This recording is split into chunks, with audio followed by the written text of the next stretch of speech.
Oi, gente, hoje eu vou estar trazendo mais um vídeo para vocês, como prometido, um vídeo sobre aconselhamento. E hoje eu vou ter dois convidados que são meus amigos, a Camila e o Flávio. Eles vão estar respondendo algumas dúvidas e falando de perguntas que vocês colocaram no Instagram. Se você ainda não segue o canal, clica aqui embaixo, passa a seguir. Muito obrigada a quem já é inscrito. Se você ainda não é inscrito, vem fazer parte desse canal. Vamos agora às perguntas. A primeira pergunta é minha, não é de vocês. As pessoas sempre buscam os conselheiros com o intuito de resolverem os seus problemas. Eu vou buscar um conselheiro na igreja para resolver o meu problema. Então, para me dar uma resposta. Esse é o papel do conselheiro ou não? De fato, não é o papel do conselheiro. Porque, na verdade, o conselheiro ele está como facilitador naquele processo no qual a pessoa que está sendo aconselhada necessita ou precisa atingir. Então, o conselheiro ele entra como apoio, como facilitador. Então, no caso, o conselheiro não vai dar uma resposta para aquela pessoa. Não, o conselheiro ele tenta construir, ele pode até saber a resposta, mas ele tenta construir juntamente com a pessoa que ele está sendo aconselhada para chegar nesse denominador comum, nesse objetivo. Nós precisamos também entender o que é aconselhar, né? Que é responsabilizar, não é trazer respostas, mas se trazer uma responsabilidade para a pessoa. Entendendo isso, a gente entende o que é o papel do conselheiro. Até porque a decisão, a responsabilidade não está sobre o conselheiro, e sim sobre a pessoa. Exatamente. Justamente. O conselheiro, a ideia do conselheiro é sempre levar a pessoa a se posicionar em determinadas áreas da vida dela. Então, o conselheiro entra com essa função de facilitar nesse processo. Primeira pergunta. Sonhar repetidas vezes com um parente falecido pode ter algum significado? Eu entendo que essa pessoa está presa emocionalmente naquele ente querido que faleceu recentemente. Então, eu creio que é algo psicológico, é algo emocional. E ela não consegue se prender. Na verdade, ela precisa... Se libertar, na verdade. Se libertar. Na verdade, ela precisa liberar aquela pessoa emocionalmente. De fato, sepultar ela. Uma possibilidade, na realidade, né? Não é uma questão fechada, porque a gente também não pode fechar a questão. Pode ser que sim. E como é essa prisão? Pode ser em emoções, tanto emoções boas como em emoções ruins. No caso de pai, mãe, tio, filho, até animal, por incrível que pareça, as pessoas se prendem emocionalmente a essas pessoas ou seus animais de estimação. E essa oração, no caso que a gente fala que é a oração de desligar a alma, mas é uma oração bem simples, é uma oração que você faz com poucas palavras, de você mesmo se desliga dessa pessoa, entrega para Deus mesmo toda a emoção, pede perdão a Deus, porque de uma certa forma é uma idolatria, né? A gente ficar carregando uma pessoa, seja com sentimento positivo ou negativo, a gente está idolatrando uma pessoa, porque a gente não consegue viver sem ela, sem aquela pessoa, e a gente não conseguiu viver a vida a partir daquela perda. Então é uma oração bem básica, às vezes precisa, às vezes não é uma regra, né? A oração serve então mais para uma questão de consciência, da pessoa entender, né? Sim, se conscientizar daquilo. Não que a oração seja um passe de mágica, mas é uma questão de renovação. Renovação da mente. Levar a pessoa a ter essa consciência que ela precisa lançar, né, sobre a cruz de Cristo, todas as suas dores, enfermidades, e até mesmo a parte emocional, né? Então, o papel do conselheiro é facilitar a pessoa nesse entendimento, de mudar uma chave aqui na mente e que ela precisa tomar posse das verdades contidas na palavra de Deus e rejeitar toda mentira de Satanás. Basicamente é isso. Qual é a diferença entre o aconselhamento voltado para a cura emocional e o aconselhamento voltado para a libertação? Há alguma diferença? Há uma mudança no foco? Há uma mudança no método? Qual que é a diferença entre esses dois tipos de aconselhamento? Hoje é bem comum a gente falar em relação a confissão de pecados, fazer orações específicas. Eu acredito que isso já tem sido divulgado muito nas igrejas, né, na própria internet, com essa questão da libertação. Mas a diferença básica é que a cura, ela envolve as emoções. E a libertação, ela é característica do lado espiritual. Como assim? A cura eu vou tratar perdão, responsabilidade, comportamento, responsabilizar essa pessoa, trazer a consciência dessa pessoa que ela precisa ter um posicionamento diferente na sua vida. Seja para perdoar, então, para liberar mesmo suas emoções, para que aquela pessoa consiga romper, ter realmente a vida abundante que Deus promete, né? Eu entendo que seja isso. E a libertação Faz mais parte, eu acredito, que dessa confissão de pecados, sabe? Você reconhecer mesmo diante de Deus suas iniquidades, seus pecados, adultério, fornicação, além de pecados sexuais, a mentira e outros pecados, né? A dissensão. A libertação faz mais parte dessa questão mesmo de pecados espirituais, né? Claro, todo pecado é espiritual, mas a cura é mais emocional, ela é emocional e a libertação envolve o lado espiritual.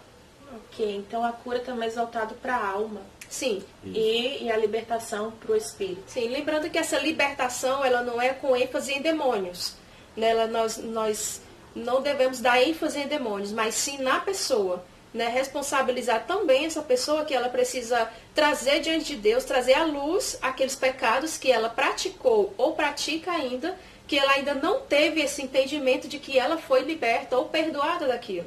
Porque nós entendemos que diante do sangue de Jesus nós somos perdoados e que nós temos essa liberdade em Cristo. Mas há pessoas que elas não têm a consciência desse perdão, dessa libertação e que realmente precisam, às vezes, até passar por um atendimento de libertação para ter consciência, para tomar posse dessa libertação.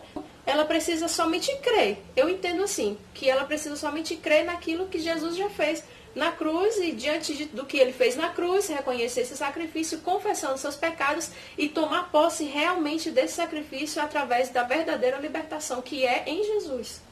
O que é o perdão dentro do aconselhamento? Ele é algo que se sente ou ele é obediência? Bom, pessoal, o que eu compreendo sobre perdão? Vamos lá para a etimologia da palavra.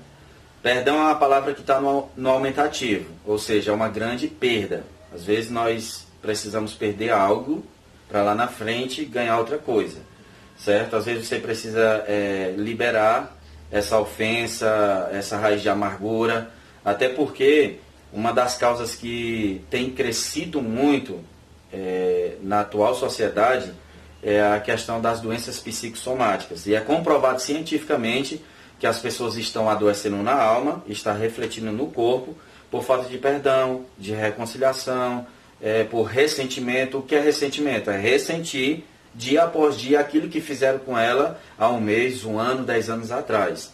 Né? Que a Bíblia vai falar de raízes de amargura, certo? E baseado no que a Érica perguntou, perdão, de fato, é esquecer totalmente ou lembrar sem dor? Esquecer de algo, isso aí para mim é amnésia. Mas eu creio que o perdão, de fato, é lembrar sem dor. Imagina no seu corpo se você tem uma cicatriz. Então você lembra daquilo que aconteceu com você, você toca na cicatriz, mas não sente mais dor. E perdão, é um mandamento ou é um sentimento? Eu creio que pelas Sagradas Escrituras, na verdade é um mandamento, que não é um sentimento. Eu não vou me acordar amanhã querendo perdoar todo o planeta Terra, todas as pessoas que me fizeram mal. Eu não acredito que é um sentimento. Pode ser gerado um sentimento? Sim, mas a princípio não é um sentimento que se sente ao ponto de perdoar os seus ofensores. Mas eu creio pela Bíblia, que na verdade é um mandamento. Você tem que perdoar os seus ofensores, né? É isso aí que eu penso. Até porque se nós não perdoarmos, nós não seremos perdoados. Exatamente. Então é uma questão também de inteligência. Sim. Bom, esse tema que a gente está falando aqui é o aconselhamento, que muitas vezes é chamado de aconselhamento pastoral. Mas só o pastor pode aconselhar na igreja ou um membro também pode aconselhar? E que dicas vocês podem deixar para as pessoas que entendem que tem esse chamado dentro do reino de Deus? O que eu entendo que não só o pastor deve aconselhar, até porque ele vai se sobrecarregar devido às demandas da igreja e ele também tem a família dele para cuidar. Então eu creio que ele tem que liberar algumas pessoas da igreja, abençoar algumas pessoas da igreja para adquirir ferramentas sobre o aconselhamento. E paralelamente essas pessoas estarem auxiliando o pastor com as demandas da igreja, né? Se é pecado sexual, se é fornicação, se é adultério, qualquer tipo de práticas do corpo da igreja que necessitam de um aconselhamento ou uma orientação, né? Ter o pastor, juntamente com alguns líderes, auxiliando nesse processo de construção de uma igreja madura, tá certo? E as dicas, é claro, que em primeiro lugar é ter vida com Deus. Não adianta você entrar desse lugar de trabalhar com pessoas, de estar com pessoas, de grande responsabilidade, sem ter vida com Deus, sem entender quem você é em Deus, sem entender quem é Deus para você. É impossível você ter esse aconselhamento chamado aconselhamento pastoral, aconselhamento de igreja, aconselhamento de gabinete, sem ter vida com Deus, sabe? Sem ter relacionamento com Deus. Porque o que nós falamos, o que nós entendemos diante de uma pessoa que está sendo aconselhada, não vem de nós. Algumas coisas sim. Por quê? Porque nós aprendemos como tratar com a pessoa, mas com o Espírito ali, com o mover de Deus, a gente aprende se a gente estiver mesmo na direção, na dependência do Espírito Santo. Eu gostei muito de uma frase que uma conselheira, que eu participei de um atendimento com ela disse assim: olha, eu sou já pastora, já estou em aconselhamento já há mais de 9 anos, mas de uma coisa eu tenho certeza, eu não sei fazer nada se não for através do Espírito Santo. Então, assim, eu acredito que ouvir Deus... como é ouvir Deus? Através do relacionamento com Ele. Você vai saber até onde você pode ir. Às vezes, algo inusitado que Deus pede para você perguntar para a pessoa, algum entendimento que você tem na hora é 100% relacionamento com Deus. Eu acho que essa dica é a dica principal. E no demais é ter cuidado no que perguntar, não ser abusivo, não ser invasivo, não condenar a pessoa. Ter empatia. Com certeza ter empatia, não trazer condenações a partir das suas perguntas, não ser taxativo, sim, não ser grosseiro, sabe? E tentar se capacitar através de cursos, tem cursos muito bons, sabe? Procurando, você consegue encontrar cursos muito bons, seminários muito bons. Nós que seguimos o cristianismo, né, nós entendemos também que ouvir pregações de pessoas também é importante, pessoas boas, tá, gente? Então vamos selecionar.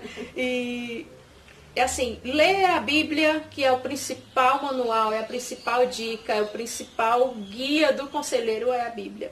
Sabe? Então, assim, a principal dica é essa: se você pretende ser um conselheiro, leia a Bíblia e se exponha para alguém de confiança, caminhe com alguém um tempo, que isso vai ser muito importante.